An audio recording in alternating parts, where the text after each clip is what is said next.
தமிழகத்தை உலுக்கிய சுவாதி கொலை வழக்கில் கைது செய்யப்பட்டுள்ள ராம்குமார் யார் என்பதை விவரிக்கிறது இந்த செய்தி தொகுப்பு.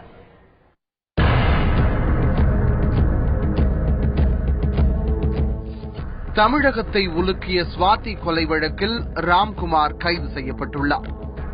ராம்குமார் நெல்லை மாவட்டம் செங்கோட்டையில் பன்மொழி அருகே உள்ள மீனாட்சிபுரம் கிராமத்தை சேர்ந்தவர். பரமசிவம், புஷ்பவனம் ஆகியோரின் மகனான ராம்குமார் சாதாரண விவசாய குடும்பத்தில் பிறந்து வளர்ந்தவர். இவருக்கு 2 சகோதரிகள் உள்ளனர்.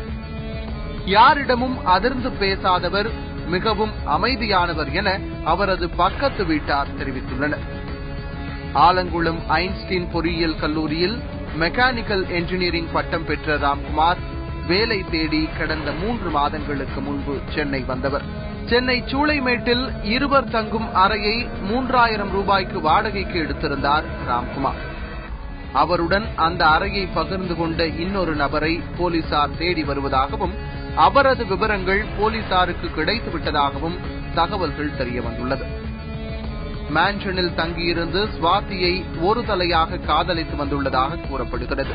செங்கல்பட்டு அருகில் உள்ள பரனூரில் சுவாதி பணிபுரிந்த தகவல் தொழில்நுட்ப பூங்கா அலுவலகத்திற்கும் கடந்த சில வாரங்களாக ராம்குமார் சென்று வந்திருக்கிறார். தன்னை ஒரு நபர் தொடர்ந்து தொல்லை செய்வதாக சுவாதி தனது நண்பர்களிடம் சொல்லி வந்திருக்கிறார். ஆனால் அவர் ராம்குமாரை பற்றி குறிப்பாக எதுவும் சொல்லவில்லை.